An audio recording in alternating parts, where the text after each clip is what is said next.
all my dear students, this is part 7 of effect of electric current और इस part में हम electric generator के बारे में पढ़ेंगे। तो इलेक्ट्रिक जनरेटर में क्या होता है? इलेक्ट्रिक जनरेटर में मैकेनिकल एनर्जी का कन्वर्जन होता है इलेक्ट्रिक एनर्जी में। इसके दो टाइप होते हैं। लास्ट टाइम हमने देखा करंट दो तरह के होते हैं, alternating current and direct current. Alternating current मतलब जिसकी मैग्नीट्यूड और डायरेक्शन दोनों चेंज हो सकती है, और डायरेक्ट करंट मतलब जिसकी डायरेक्शन कभी भी चेंज नहीं हो सकती, मैग्नीट्यूड भले ही चेंज हो जाए। ठीक है, तो चलो शुरू करते हैं। Electric generator. इलेक्ट्रिक जनरेटर क्या है? इट इज द डिवाइस, एक डिवाइस है, एक ऐसा डिवाइस है जो कन्वर्ट करता है मैकेनिकल एनर्जी को। मैकेनिकल एनर्जी मतलब मशीन की एनर्जी, किसी मशीन की एनर्जी इनटू इलेक्ट्रिकल एनर्जी। तो मैकेनिकल एनर्जी का कन्वर्जन जो इलेक्ट्रिक एनर्जी में करता है उसको कहते हैं इलेक्ट्रिक जनरेटर। अब इलेक्ट्रिक जनरेटर के दो टाइप होते हैं, this is first one and this is second one. तो फर्स्ट क्या होता है? AC generator. अगर the generator which converts mechanical energy into electric energy in the form of alternating current, अगर जनरेटर अल्टरनेटिंग करंट जनरेट कर रहा है तो उसको बोलेंगे एसी जनरेटर, जो हम आगे पढ़ने वाले हैं अभी। एसी जनरेटर 5 मार्क के लिए आपके बोर्ड सिलेबस में आ सकता है। सो this is the definition of AC generator. और डीसी जनरेटर क्या होता है? द जनरेटर विच कन्वर्ट्स, जो कन्वर्ट करेगा, जो आप उसको मैकेनिकल एनर्जी दे रहे हो उससे वो इलेक्ट्रिक एनर्जी जनरेट करेगा, लेकिन कौन से फॉर्म में? डीसी फॉर्म में, डायरेक्ट करंट के फॉर्म में। डायरेक्ट करंट मतलब जिसकी डायरेक्शन कभी भी चेंज नहीं होगी, तो उसको बोलेंगे डीसी जनरेटर। तो इलेक्ट्रिकल जनरेटर क्या होता है? एक ऐसा डिवाइस होता है जो मैकेनिकल एनर्जी को, किसी मशीन की एनर्जी को इलेक्ट्रिक एनर्जी में कन्वर्ट करता है, उसको बोलते हैं इलेक्ट्रिक जनरेटर। ये जनरेटर दो टाइप का हो सकता है, AC generator and DC generator. अगर आपका electric generator alternating current generate कर रहा है तो उसको बोलेंगे एसी जनरेटर, और अगर आपका जनरेटर डायरेक्ट करंट जनरेट कर रहा है, मैकेनिकल एनर्जी से डायरेक्ट करंट जनरेट कर रहा है, तो उसको बोलेंगे डीसी जनरेटर। आपके सिलेबस में सिर्फ एसी जनरेटर है जो आगे आएगा 5 मार्क के लिए। अब ये इलेक्ट्रिक जनरेटर का प्रिंसिपल क्या होता है? तो वेरी सिंपल, फैराडे का प्रिंसिपल। जब भी मैग्नेटिक फील्ड चेंज होगी तो इंड्यूस्ड ईएमएफ प्रोड्यूस होता है। इसको क्या बोलते हैं? Electromagnetic induction. तो ये सभी जनरेटर किस पे काम करते हैं? All electric generator works on the principle of electromagnetic induction. कौन सा?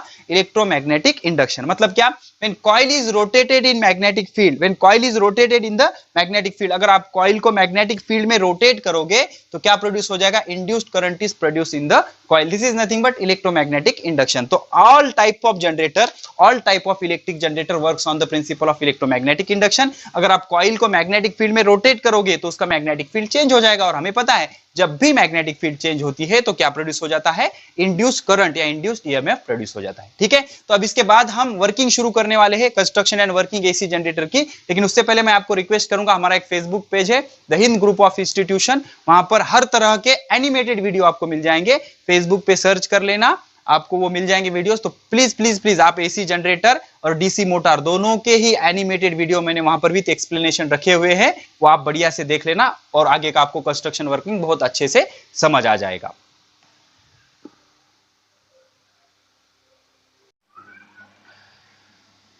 ठीक है, तो अब देखते हैं construction of electric generator.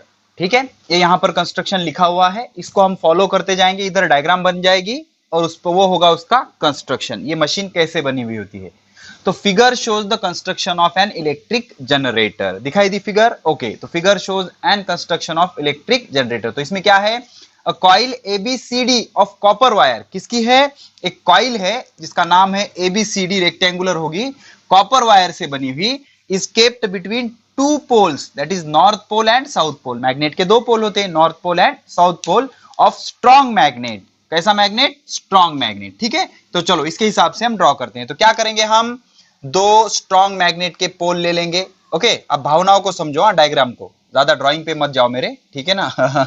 I know my drawing is very good. Okay, तो दो पोल है यहाँ पर, ये है strong pole, north pole and south pole. ठीक है, दो स्ट्रॉन्ग पोल है, स्ट्रॉन्ग मैग्नेट के दो पोल है, north pole and south pole. समझ में आया? चलो ठीक है, तो दो पोल है, इन दोनों के बीच में एक रेक्टेंगुलर कॉइल रखी हुई है। रेक्टेंगुलर कॉइल रख देंगे दोनों के बीच में कुछ इस तरह से। ठीक है, ये रेक्टेंगुलर कॉइल रख दी। ओके, इसको नाम दे देंगे ABCD। ठीक है ना? तो ये A, ये B, ये C, ये D। समझ में आया? तो यहां पर एक पोल है, यहां पर एक पोल है, और दोनों के बीच में ऐसी कॉइल रखी हुई है, 3D डायग्राम है वो। ठीक है ना?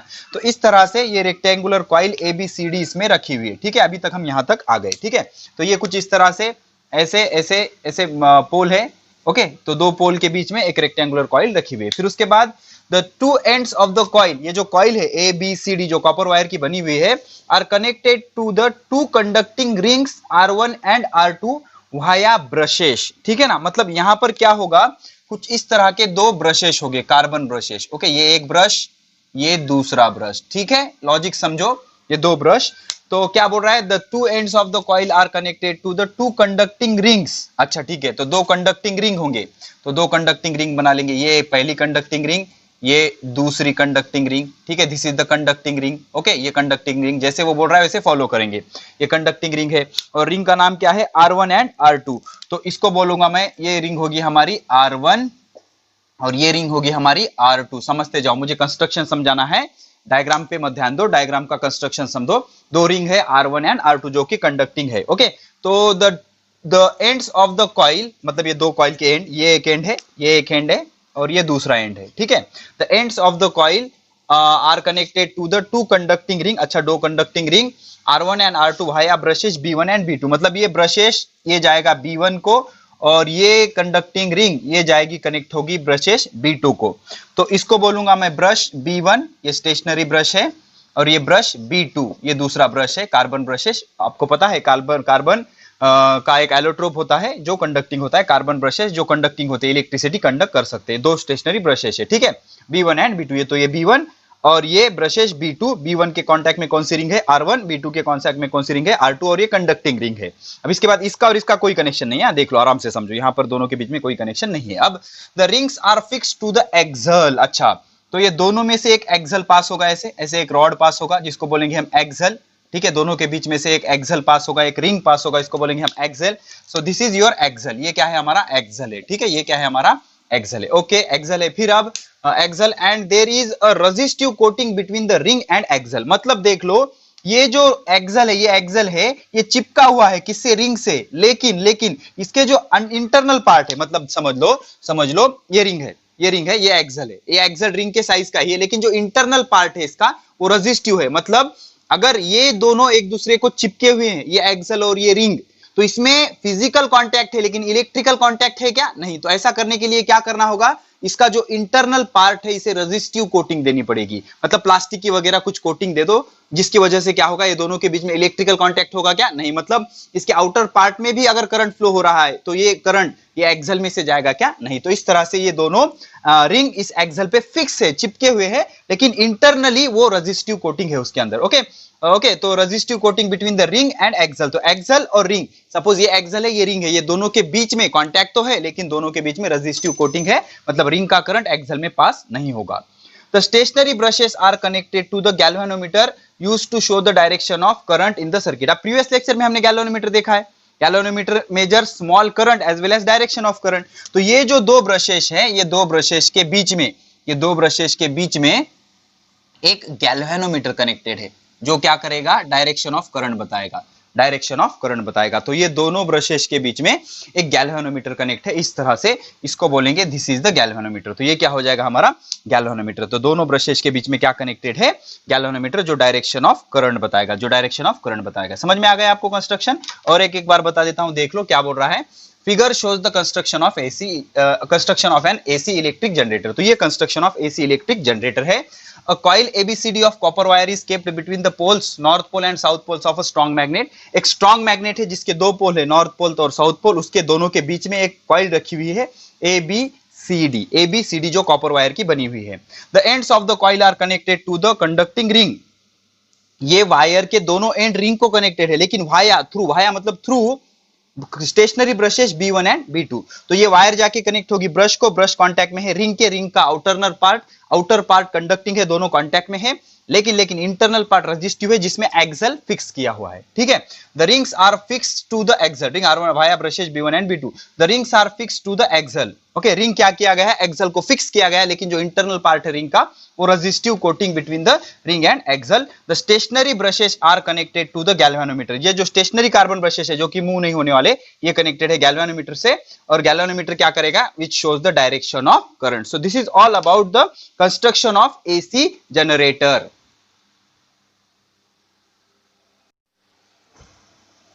तो चलो अब कंस्ट्रक्शन के बाद शुरू करते हैं वर्किंग। हमें पता है कि जब भी मैग्नेटिक फील्ड चेंज होगी, मैग्नेटिक लाइंस चेंज होंगे, तो इंड्यूस्ड करंट प्रोड्यूस होता है। इसे कहते हैं इलेक्ट्रोमैग्नेटिक इंडक्शन, जो फैराडे ने डिस्कवर किया था। तो हमें क्या करना है, इस कॉइल को रोटेट करना है, घुमाना है और इसमें करंट इंड्यूस करना है। ठीक है, चलो तो वर्किंग में क्या बोल रहा है। अब कंस्ट्रक्शन देख लिया। कंस्ट्रक्शन में क्या क्या बताया हमने, दो मैग्नेट है, उसमें एक कॉपर की कॉइल ABCD रखी हुई है।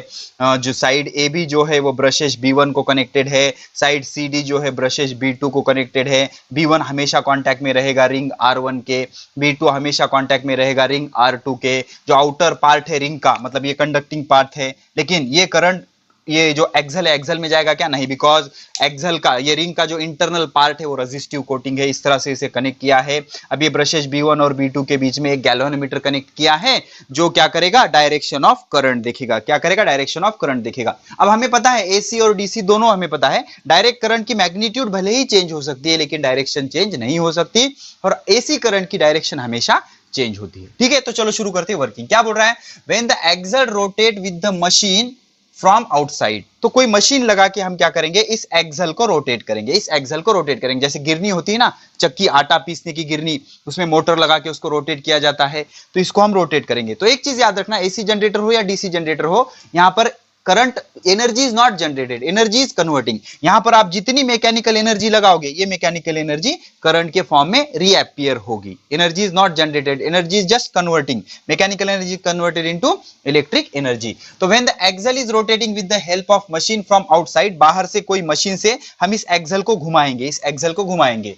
Outside the coil ABCD start rotating. अभी एक्सल को घुमाओगे, एक्सल कनेक्टेड है रिंग को, रिंग कनेक्टेड है ब्रशेस को, ब्रशेस कनेक्टेड है कॉइल को। तो एक्सल घुमाने से, रिंग फिक्स है ना, एक्सल घुमाने से रिंग घूमेगा, रिंग घुमाने से ब्रश घूमेगा, ब्रश घुमाने से कॉइल घूम जाएगा। ठीक है, coil ABCD start rotating.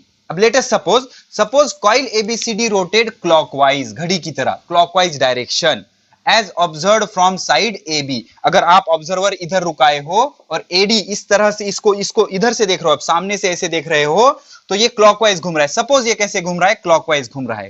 Clockwise अगर घूम रहा है ये, तो the side AB moves upward, clockwise मतलब घड़ी की तरह, तो साइड AB किधर चले जाएगा, ऊपर। Side AB moves upward and CD moves downward, और ये CD है वो नीचे चला जाएगा। AB ऊपर जाएगा, CD नीचे जाएगा, downward. By Fleming's left hand rule, induced current flow in the direction A to B, B to C, C to D। तो हमें पता है कॉइल घूम रही है, मैग्नेटिक फील्ड की डायरेक्शन कैसी होगी, north pole to south pole. This is the direction of magnetic field. Magnetic field की डायरेक्शन होगी, हमें पता है मैग्नेटिक फील्ड हमेशा कैसे डायरेक्टेड होती है, north pole to south pole. अब इसमें ये कॉइल घुमा रहे हैं, मैग्नेटिक फील्ड भले ही रेस्ट है, कॉइल को घुमा रहे हैं ना, तो मैग्नेटिक फील्ड चेंज हो जाएगी। मैग्नेटिक फील्ड चेंज होती है, इंड्यूस्ड करंट प्रोड्यूस होगा, और इंड्यूस्ड करंट की डायरेक्शन के लिए हम यूज करते हैं फ्लेमिंग्स राइट हैंड रूल। तो कंडक्टर, अब AB को, एज AB को ऑब्जर्व करो, AB किधर जा रहा है, ऊपर। तो ये जो थंब है, it indicates direction of motion of conductor, conductor ऊपर जा रहा है। Magnetic field is directed from north pole to south pole, समझ में आ रहा है, north pole to south pole. तो ये मैग्नेटिक फील्ड, ये कंडक्टर ऊपर जा रहा है, तो करंट किधर है, अंदर। अंदर मतलब कहां से कहां जाएगा, A to B। अब ये कनेक्टेड है ना, A to B जाएगा। अब A to B जाएगा, B to C जाएगा, C to D जाएगा। अब C to D में देख लो, ये CD जो है वो नीचे जा रही है, नीचे, तो मुझे राइट हैंड ऐसे नीचे करना पड़ेगा, बिकॉज ये जो अंगूठा है it represents direction of motion of conductor. तो CD नीचे जा रहा है, मैग्नेटिक फील्ड की डायरेक्शन चेंज हुई क्या, north pole to south pole, तो करंट बाहर आना चाहिए, तो करंट बाहर आ रहा है, राइट डायरेक्शन। तो A to B मूव होगा, B to C, C to D, D से जाएगा B2 में, B2 से जाएगा गैल्वेनोमीटर में, गैल्वेनोमीटर से जाएगा B1 में, B1 से फिर इधर चला जाएगा। इस तरह से सर्किट कंप्लीट हो जाएगा। तो अब ये क्लॉकवाइज रोटेशन की वजह से the side AB moves upward, AB ऊपर चली जाएगी, CD मूव्स डाउनवर्ड, CD नीचे चले जाएगी। यहां पर अगर Fleming's left hand, Fleming's left नहीं, फ्लेमिंग्स राइट यूज करना चाहिए यहां पर, हाँ, Fleming's right, I am sorry बच्चों, आप यहाँ पे फ्लेमिंग्स राइट हैंड रूल चाहिए। Fleming's right hand rule, right hand rule gives the direction of induced current. Fleming's right hand rule के हिसाब से इंड्यूस्ड करंट जो होगा flows in the direction A to B, B to C, C to D। और external circuit में कहां से जाएगा, इन external circuit flow from B2 to B1। External circuit में कहां से कहां जाएगा, B2 to B1 through galvanometer। The current induced is directly proportional to the number of turns of copper coil। तो अगर आपको करंट बढ़ाना है तो नंबर ऑफ टर्न्स बढ़ा दो। नंबर ऑफ टर्न्स मतलब ज्यादा रिंग यूज करो, करंट क्या हो जाएगा, ज्यादा होगा। जितने ज्यादा टर्न यूज करोगे उतना ज्यादा करंट आ जाएगा। अब आधा रोटेशन कंप्लीट होने के बाद, आधा रोटेशन, ये कॉइल थी इस तरह से, ये कॉइल थी, ये साइड CD थी, ये साइड AB थी। अभी आधा घूम गया तो CD यहां पर आ गई, AB यहां पर चले गई। ठीक है, तो after half rotation AB and CD interchange their places. AB CD की जगह आ गई, CD AB की जगह आ गई, मतलब यहां पर क्या होगा D, यहां पर C, और यहां पर हो गया आपका A, यहां पर हो गया आपका B, यहां पर हो गया आपका B। तो after half rotation AB and CD interchange their places. Now induced current flow in the direction. अब करंट कहां से कहां जाएगा? अब देख लो ना, अब CD ऊपर आ रही है, AB नीचे जा रही है आधे रोटेशन के बाद के, तो करंट की डायरेक्शन तो वही रहेगी, मेंटेन रहेगी। तो अब ये कहां से कहां जा रहा है? D to C, C to B, B to A। समझ रहे हो? तो अब करंट कैसे जा रहा है? Now induced current flow in the direction D to C, C to B, B to A, B to A। अब A हमेशा किसको कनेक्टेड रहेगा? A हमेशा B1 को ही कनेक्टेड रहेगा, फिक्स है, वो चेंज नहीं होगा। A हमेशा किसको कनेक्टेड रहेगा? B1 को ही कनेक्टेड रहेगा। एनिमेशन देख लेना आप, the hinge group of institution पे इसके वर्किंग का एनिमेशन मैंने डाला है, आपको समझ जाएगा। तो ए हमेशा B1 को कनेक्ट रहेगा। तो as AB always in contact with B1, हमेशा AB किसके कांटेक्ट में रहने वाला है? B1 के ही कांटेक्ट में रहने वाला है। और and CD is always in contact with B2, ये कांटेक्ट चेंज होने वाला है क्या? नहीं। तो CD हमेशा किसके कांटेक्ट में रहेगा? B2। तो ये पूरा इंटरचेंज हो जाएगा ऐसे। तो अब अगर करंट की डायरेक्शन ये है, तो करंट एक्सटर्नल सर्किट में, the current in the external circuit moves from B1 to B2। अब कैसे जाएगा? B1 टू B2, बिकॉज ये हमेशा B1 के कांटेक्ट में, ये हमेशा B2 के कांटेक्ट में। तो अब करंट कहां से कहां फ्लो होगा? B1 to B2 external circuit में, थ्रू गैल्वेनोमीटर। तो क्या होगा? हर हाफ साइकिल के बाद, पहले कौन से डायरेक्शन में जा रहा था? B2 टू B1 आधे हाफ साइकिल के लिए, अब B1 टू B2। तो एक करंट आधे हाफ साइकिल में इसकी डायरेक्शन चेंज कर रहा है, तो ऐसे करंट को हम क्या बोलेंगे? AC करंट बोलेंगे। क्या बोलेंगे? AC current. The direction of current is reverse every half rotation. Her half rotation के बाद करंट की डायरेक्शन रिवर्स हो रही है, हेंस AC इज जनरेटेड। मतलब कौन सा करंट जनरेट होगा? अल्टरनेटिंग करंट जनरेट होगा।